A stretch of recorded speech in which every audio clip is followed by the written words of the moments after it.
The sun rose over the city, touching the tall buildings with gold light.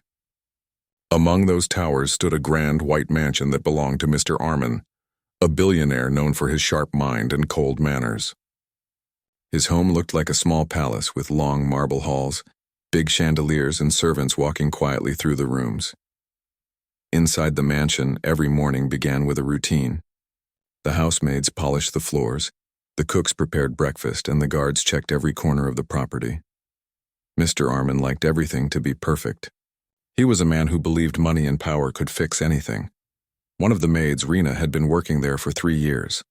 She was a quiet and polite woman who never spoke much. She cleaned the guest rooms and sometimes helped in the kitchen. Rena had a son named Ravi, a boy of 12 who waited for her near the back gate every evening when she finished her work. Ravi was different from other boys. He didn't like to play outside much. He liked numbers, puzzles, and games that needed thinking. He was thin, with big, curious eyes that always searched for patterns in everything he saw. Rena loved her son deeply but struggled to provide for him. Every day she left him in their small rented room with a few books and a simple meal.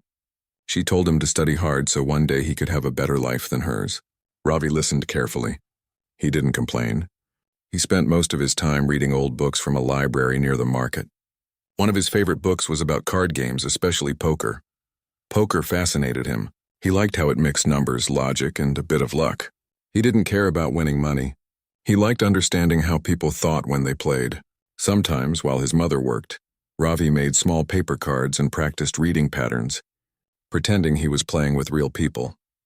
One afternoon, when the mansion was quiet, Rena was dusting the main hall. Mr. Armin was sitting with some business friends in the living room. They were talking about markets, new projects, and their weekend plans. The men laughed loudly, their voices echoing through the hall. Mr. Armin's friends often visited his house. They liked his grand living room, the rich food, and the quiet servants who never spoke. Among the guests that day was Mr. Faisal, a man who loved playing poker. He carried a small deck of cards everywhere and liked to show off his tricks. "Armin, you never play poker with us," Mr. Faisal said, shuffling the cards with skill. "You have everything in life but no sense of fun." Armin smiled a little. "I don't waste time on games," he said. "Games are for people who can't control real business." The others laughed, but Mr. Faisal kept teasing. "Even a child could beat you if you never try," he joked. Rena heard their laughter while cleaning the corner of the room. She kept her eyes down, not wanting to draw attention. Outside near the garden gate, Ravi waited for his mother. He liked watching the mansion lights in the evening. Sometimes he solved math problems in his notebook while waiting. That day a guard noticed him and asked what he was doing. "I'm waiting for my mother," Ravi said softly. "She works inside." The guard nodded and let him sit near the gate.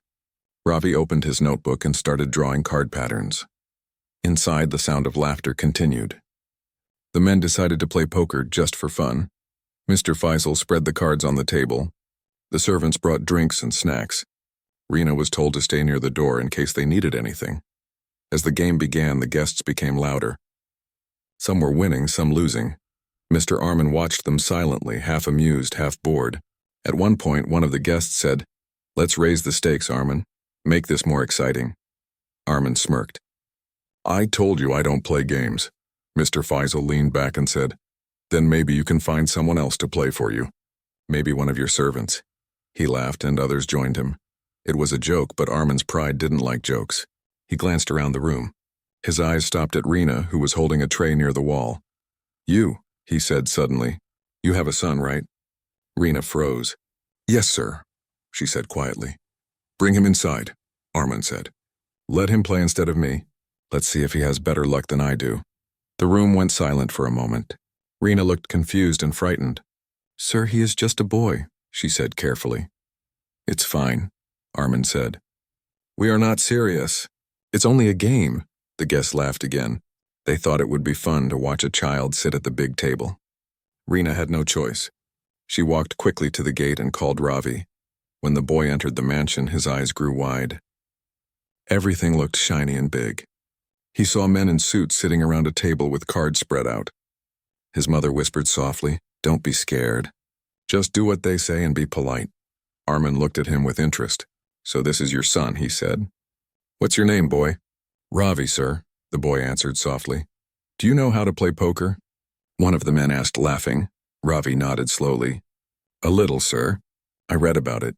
That made them laugh even more. Mr. Faisal pushed a chair toward him. Come then, little genius. Sit and show us what you know. Ravi sat at the big table. His feet didn't even touch the floor. The cards were handed to him. The men smiled, expecting a silly show. They thought it would be just a joke before dinner. The game started. Ravi looked at his cards calmly. He didn't fidget. He didn't seem nervous.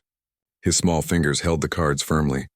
When it was his turn, he played with simple moves, quiet and sure. At first, the men smiled and joked.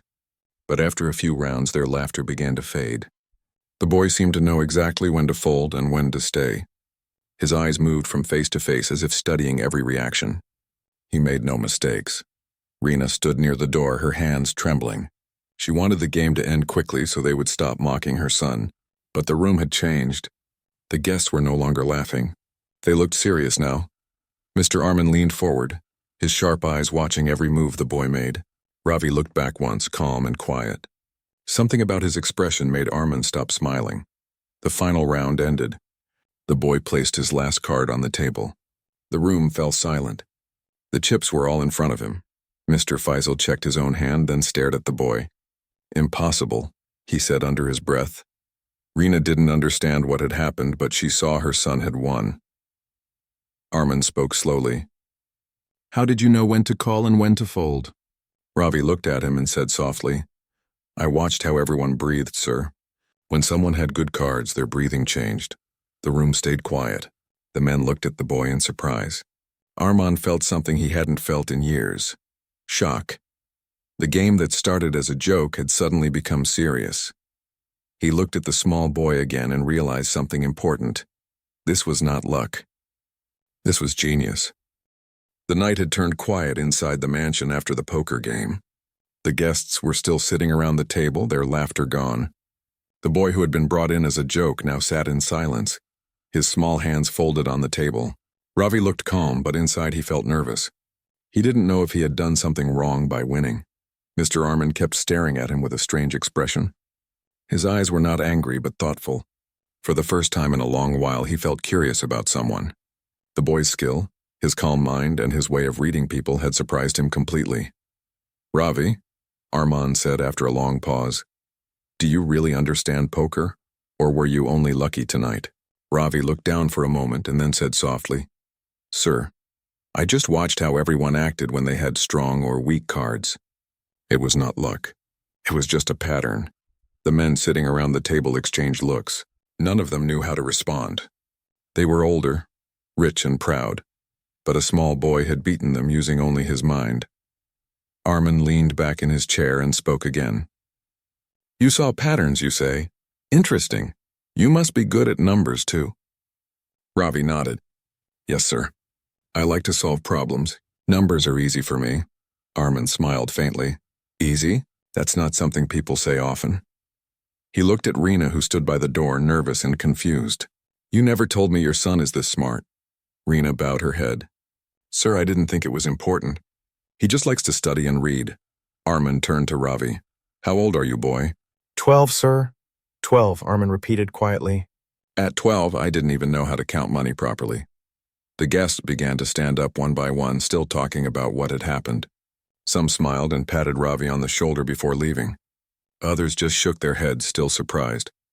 When everyone had gone, Arman called one of his guards. Take them to the kitchen and give them something to eat, he said, looking at Reena and Ravi. They have earned it tonight. Reena tried to refuse politely, but the guard insisted. She followed him with her son. In the kitchen, they were given warm food, better than what they had eaten in weeks. Ravi ate quietly, still thinking about the game. His mother watched him with pride and worry. After they finished, the guard told them that Mr. Arman wanted to see them again. Reena's hands trembled as she walked back to the main room. Arman was sitting near the window now, looking outside at the city lights. He turned when they entered. Sit down, he said kindly. They sat on the edge of a sofa. Reena looked uncomfortable in the fancy room. Arman spoke slowly. Ravi, you are very clever. You have something special that most people don't. Do you go to school? Reena answered before the boy could speak. He used to, sir, but I couldn't pay the fees after my husband passed away. I teach him at home now. Armin nodded. I see. He was silent for a few seconds. Then he said, How would you like to study again? A proper school with good teachers? Ravi looked up quickly, his eyes bright. Really, sir? Yes, Armin said, but only if you are ready to work hard. I don't help lazy people. Ravi nodded eagerly. I will work very hard, sir. Rena couldn't believe what she was hearing. She stood and bowed slightly. Sir, we don't want to trouble you. You have already been too kind. Armin waved his hand. It's no trouble. I don't like wasting talent. Your son has a sharp mind and I want to see how far it can go. He looked at Ravi again. You will start lessons next week. I will arrange a tutor here in the mansion. After that, maybe a proper school. You'll learn not only books but also life. Is that clear? Ravi nodded again, his voice small but firm. Yes, sir. Rena thanked him again and again. For the first time in years, she felt hope. When they left that night, Ravi couldn't stop smiling. The moonlight followed them as they walked home. His mother held his hand tightly. At home, they sat on their small bed and talked for hours. Rena kept saying, Don't forget to be humble. Ravi, don't ever make anyone feel small even if you become big one day. Ravi promised her. I won't forget, Amma. I'll make you proud. The next morning, Mr. Armin called his assistant and gave clear instructions. He wanted a private tutor, someone who could teach math, logic, and communication. He also ordered some books and a small desk to be placed in one of the guest rooms. When Rena came to work that day, she found that room ready for Ravi. Armin didn't like wasting time once he made a decision. The tutor, Mr. Imran, arrived a few days later. He was a kind, middle-aged man who had worked in schools before. He was surprised when Armin told him he'd be teaching the son of a maid. But once he met Ravi, his surprise turned into admiration. Ravi learned quickly. He solved problems that even older students found difficult. He could remember numbers, understand logic, and think ahead in games. Mr. Imran often said, You don't just study answers, Ravi. You understand how things work. That's a rare gift. Armin sometimes watched their lessons from a distance. He didn't speak, but he noticed how the boy's eyes shone when he learned something new. The boy reminded him of himself in a way, but with more heart and less pride. As weeks passed, Ravi became part of the mansion in a quiet way. The servants liked him. The cooks gave him extra food, and the guards smiled when they saw him reading under the tree in the garden. Rena worked harder than ever. She wanted to show she was thankful. She cleaned every corner with care and never complained about long hours. One evening, Armin called Ravi to his study. The large room was filled with books and paintings. Armin was sitting behind a dark wooden desk reading reports. Come in, Ravi, he said. How are your lessons? They are good, sir, Ravi said. Mr. Imran is a very good teacher. He gives me puzzles to solve. Armin smiled faintly.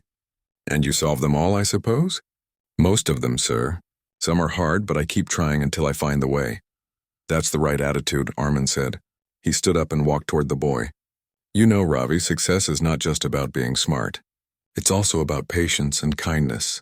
Never forget that, Ravi nodded seriously. I will remember, sir. Armin placed a hand on his shoulder. Good. You'll go far if you keep that spirit. After Ravi left the room, Armin looked out the window. For the first time in years, he felt something new inside him, a quiet respect for someone who had nothing yet carried wisdom far beyond his age. Later that night, when everyone had gone to rest, Armin opened a box on his desk. Inside it were his old poker cards. He looked at them and smiled slightly. He whispered to himself, maybe life's best lessons don't come from business deals but from unexpected games. Meanwhile, in their small home, Ravi was already asleep, dreaming of numbers, books, and shining cards. His mother sat beside him, her heart full of hope. She prayed that this new path would lead her son to a brighter future. The city lights flickered outside, and somewhere in the mansion, Mr. Armin was still thinking about the boy who had changed his thoughts in just one night. Months passed quietly inside the mansion. The once cold house now felt warmer, not because of the weather, but because of the boy who brought life into it. Ravi had become a part of the routine. Every morning he came with his mother, studied in the guest room, helped in small tasks, and sometimes sat under the mango tree in the garden reading books. Everyone in the mansion liked him. The servants respected him, and the guards often asked him to teach their children simple math tricks. Mr. Armin watched all this from a distance. At first, he thought he was only helping a poor child, but as time went on, he realized Ravi had become someone special to him. The boy reminded him of how curiosity and learning could change a person's life. Arman had always believed that wealth gave people control, but Ravi showed that true power came from knowledge and patience. Every evening, when Ravi finished his lessons, he would visit Arman's study. They talked about simple things like games, numbers, and sometimes even about life. Arman enjoyed those talks more than any business meeting. He found peace in the boy's innocence and clever mind. One evening, after finishing a long meeting, Arman called Ravi to his office. The table was full of reports, but Arman wasn't looking at them. He was holding an old deck of poker cards. When Ravi entered, Arman smiled slightly. "Ravi," he said, "do you remember the first day you came here?" "Yes, sir," Ravi replied. "You asked me to play poker," Arman nodded. "That day changed something for both of us. You showed me how much one can learn from observing others." Ravi stood quietly, waiting for what Arman would say next. Arman placed the cards on the table. "It's been months since then. You've learned fast and you've made me proud, but I think it's time to see how far your learning has gone." Ravi looked curious. "What do you mean, sir?" Arman smiled. "Another game of poker, but this time it's not for fun. It's a lesson. Are you ready?" Ravi nodded. "Yes, sir. I will try my best." Arman called one of his assistants to bring in a table and 2 chairs. The cards were set. The same guard who had been there the first time watched silently, surprised to see the powerful billionaire playing with a boy again. They sat facing each other. The room was quiet except for the sound of cards being shuffled. This time, Arman said, "I will play seriously. No one else will join us. It's just you and me." Ravi nodded again. "That's fair, sir." The first few rounds began. Arman was focused, watching every move. He had played poker for years with businessmen and gamblers, but this was different. He wanted to test how the boy's mind worked. Ravi's face was calm, just like before. His hands didn't shake, and his eyes studied every small detail. When he folded, it was not out of fear, but out of reason. When he played, he did so with quiet confidence. After 10 rounds, Arman leaned back and smiled. "You're better than before. You read me too easily." Ravi smiled softly. "I only watch what you do, sir. Your eyes tell when you are sure and when you are not." Arman laughed gently. "You speak like a wise man already." They continued playing for another hour. Sometimes Arman won, sometimes Ravi did, but the boy's focus never faded. When the final round came, Arman placed all his chips on the table. "Let's make this interesting," he said. "If you win, I'll give you a reward. If I win, you'll have to do something I ask. Deal?" Ravi thought for a moment and said, "Deal, sir." The cards were dealt. The silence in the room was deep. Arman's eyes narrowed as he studied his hand. Ravi looked at his cards and then at Arman. Both were calm, but inside each was thinking carefully. When the round ended, Ravi placed his cards down with quiet confidence. His hand was strong and he won. Arman smiled and clapped softly. "Well done, Ravi, you have beaten me again." Ravi looked shy. "It was luck too, sir."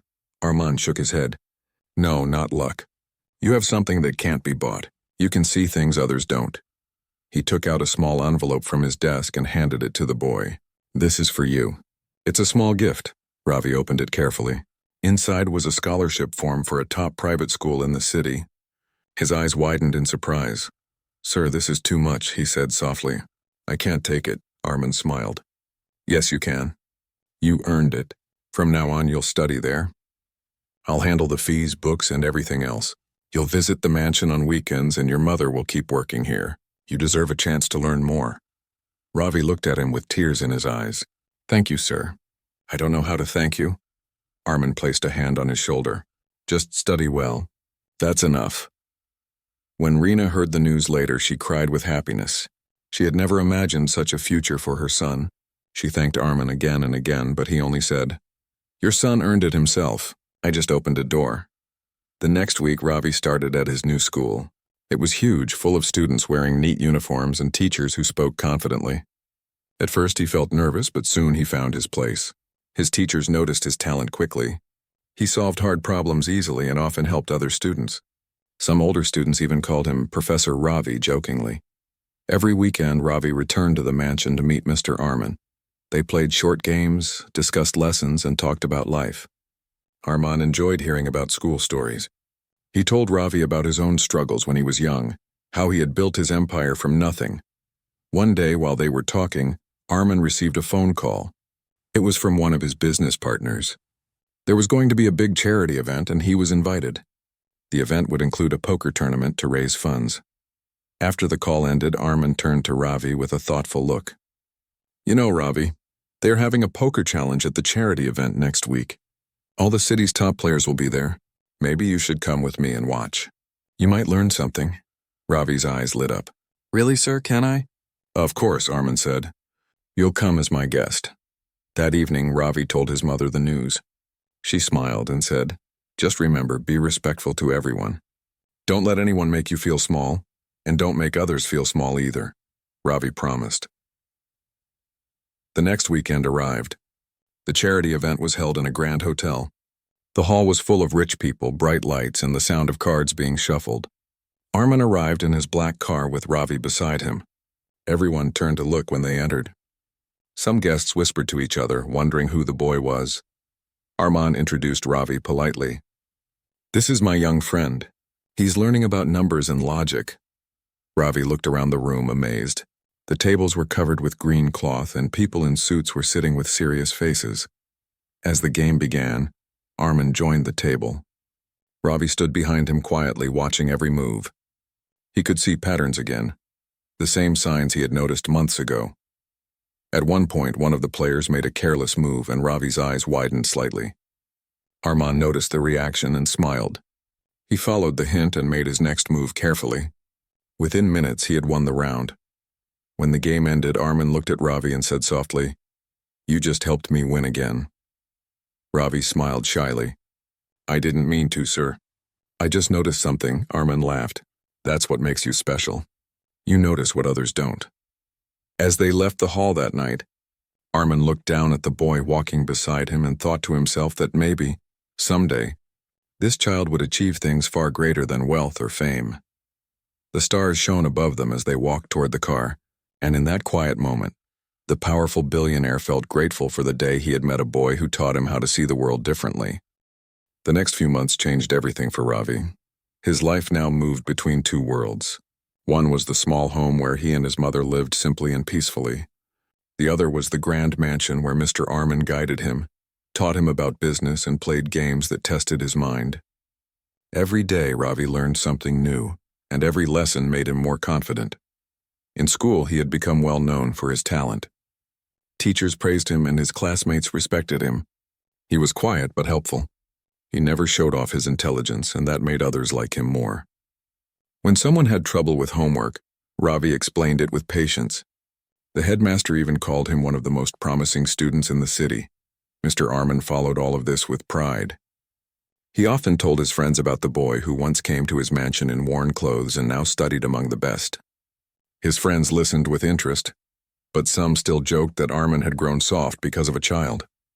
Arman never cared about those jokes. He knew that Ravi was different. One evening, when Ravi visited the mansion after school, he found Arman in the study reading the newspaper. On the front page was a big announcement about an upcoming charity poker tournament. It was said to be the biggest event of the year, with players coming from many cities. The tournament would raise money for education projects for poor children. Ravi read the headline and smiled. "It says they are helping children like me," he said softly.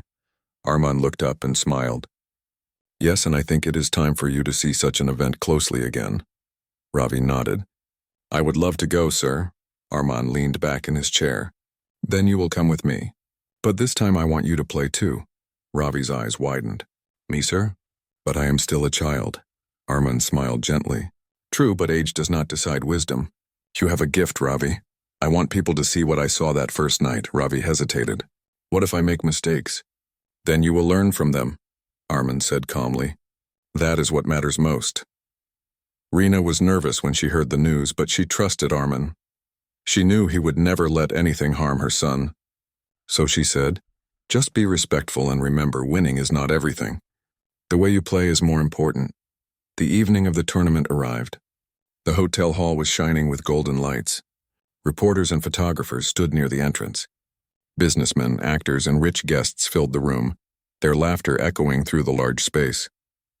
At one side of the hall, a long row of poker tables waited for players. Mr. Armin arrived dressed in a black suit, calm and confident as always. Beside him walked Ravi, dressed neatly in a white shirt and gray jacket. People turned their heads, whispering and wondering why a child was with him. At the registration desk, the manager looked confused when Armin said, "The boy will play under my supervision."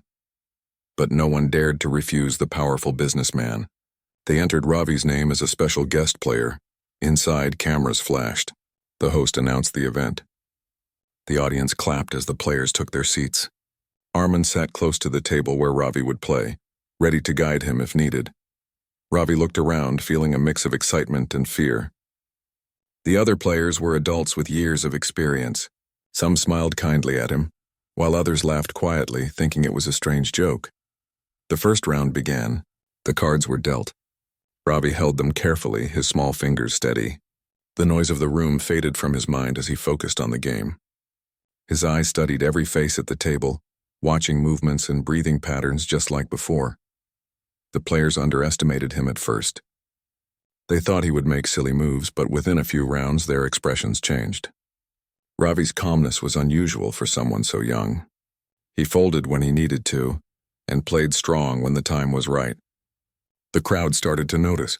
People began to whisper, "Who is that boy?" one woman asked. "He's with Mr. Armin," another replied. "They say he's gifted." By the second round, Ravi had won 2 games. The audience clapped softly. Reporters started taking pictures. Even the host looked surprised. Mr. Armin sat quietly, his hands folded, watching every move. He didn't give advice or signals. He trusted Ravi completely. As the rounds continued, more players were eliminated. Ravi stayed in the game. Some adults began to grow frustrated, unable to read the boy's face. One man even said, "This is not luck. The boy reads us like an open book." By the final round, only 3 players were left, and one of them was Ravi. The crowd had grown larger now, everyone curious to see how far the boy would go. The final game began. The man sitting across from Ravi was a known champion named Mr. Kabir. He was famous for never losing a major tournament. He smiled politely at the boy, but clearly underestimated him. "So, young man," Kabir said, "ready to play with the big ones?" Ravi nodded politely. "Yes, sir, the cards were dealt." The air in the hall grew tense. Every eye watched the table. Ravi looked at his cards and stayed calm. He watched Kabir's face, trying to read small movements. The man was skilled and careful, but Ravi noticed a tiny shake in his hand whenever he had a weak card. The game stretched longer than anyone expected. The crowd whispered after every move. Reporters started taking videos. Armin sat still, his eyes full of pride. In the final hand, both players went all in. Ravi took a deep breath and placed his last chip on the table. The cards turned. Ravi's hand was stronger. The room exploded with applause. The host shouted, "The winner of the charity poker tournament is young Ravi Malik, under the guidance of Mr. Armin." Cameras flashed, people clapped, and even Kabir stood up and shook the boy's hand with respect. "You are extraordinary," he said sincerely. Ravi smiled shyly. "Thank you, sir. I just tried to play carefully." Mr. Armin walked up to the stage and placed a hand on the boy's shoulder. The host handed Ravi a small golden trophy. It sparkled under the lights, but for Ravi, the real prize was not the trophy. It was the happiness on his mother's face, who stood at the back of the hall watching with tears in her eyes. After the event ended, many guests came to meet Armin and Ravi. Some praised the boy, others wanted to take pictures. Armin felt proud but also thoughtful. He saw how easily fame could attract people, and he didn't want Ravi to lose his simplicity. Later, when they returned to the mansion, the night was quiet. The trophy stood on the table, shining softly in the light. Armin sat beside Ravi and said, "You played very well today. But do you know what impressed me the most?" Ravi looked curious. "What, sir?" "You stayed calm. You didn't show pride and you didn't get scared. That balance will take you far in life." Ravi nodded. "You taught me that, sir. You said patience and kindness are more important than winning." Armin smiled. "And you remembered it. That's what makes you special." At that moment, Rena walked in, her eyes still shining with pride. "Thank you, sir." she said softly. You gave my son a life I could never dream of. Armin shook his head. He earned it. All I did was see what was already there. That night when Ravi went to sleep, the trophy stood near his bed. He touched it gently before closing his eyes. It was more than a symbol of victory. It was a reminder of how far he had come. From a small rented room to a grand stage where people cheered his name. In another room, Armin stood by the window looking at the stars. He thought about how a simple act of kindness had changed his life as much as it had changed the boy's. And somewhere deep inside, the man who once believed only in money now understood that true success was not measured in wealth but in the lives one helped to grow. The night of the grand poker tournament arrived, and the city was glowing with lights. Every rich man, famous player, and business leader was there to watch the event. The hall was full of excitement and cameras flashed everywhere. At the center table sat Mr. Leon and the boy named Aaron. People whispered and pointed toward them because they already knew the story of how this young boy had once surprised the billionaire. Many said this game would decide who was the real master of cards. Aaron sat calmly in his seat, his hands resting on the table. His eyes showed quiet focus. He was not thinking about fame or money. He only wanted to prove that a person's value was not measured by where they came from, but by how they used their mind. His mother, Lila, stood at the back of the hall.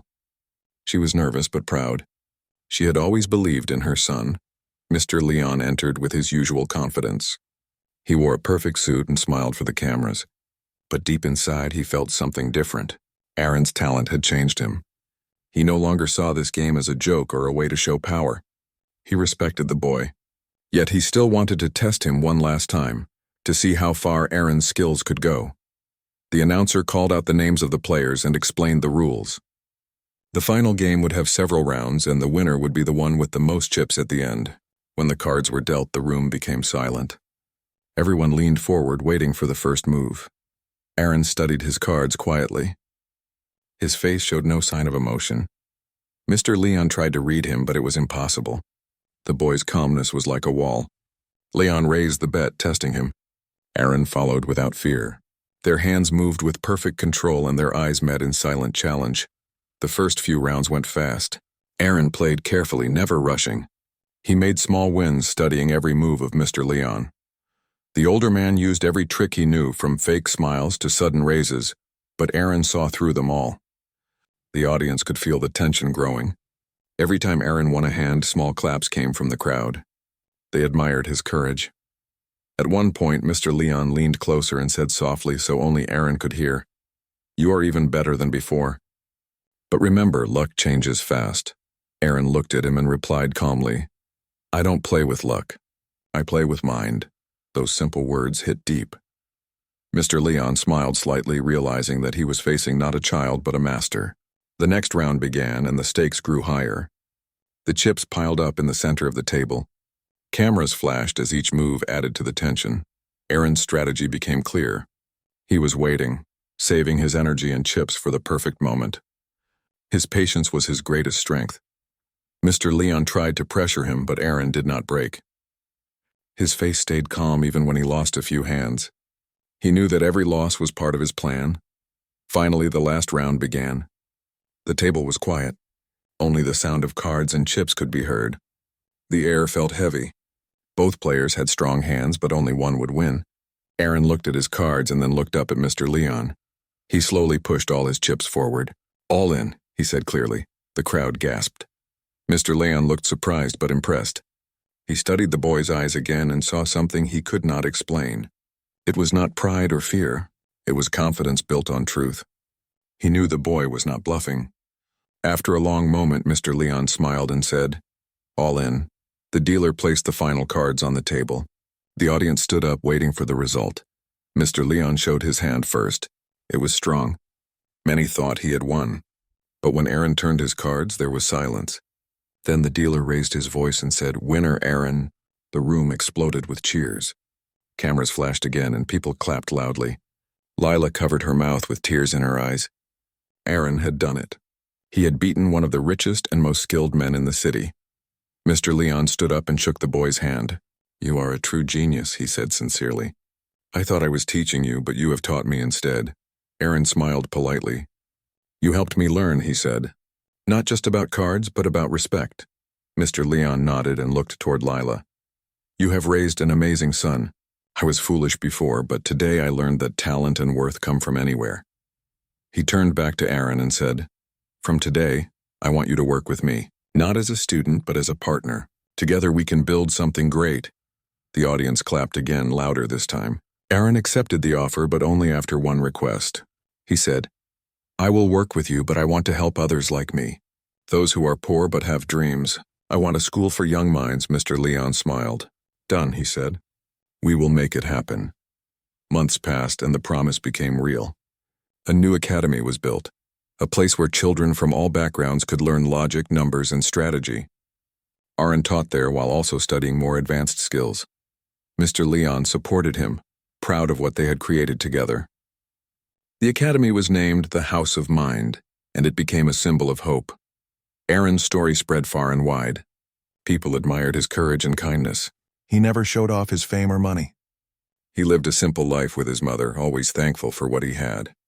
Mr. Leon often visited, not as a boss, but as a friend. They would play cards sometimes, not for money, but for joy. One evening, as the sun set over the city, Aaron sat with his mother outside their home. She smiled at him and said, You changed everything, my son. Aaron looked at the sky and replied, You always told me to use my mind and heart together. That is what made everything possible. He knew that life had tested him, but every test had given him strength. The boy who once cleaned tables had become a symbol of brilliance and respect. The man who once doubted him had become his greatest supporter. And in that calm evening light, Aaron understood the real game of life. It was not about winning money or fame. It was about winning respect, kindness, and purpose. That was his true victory.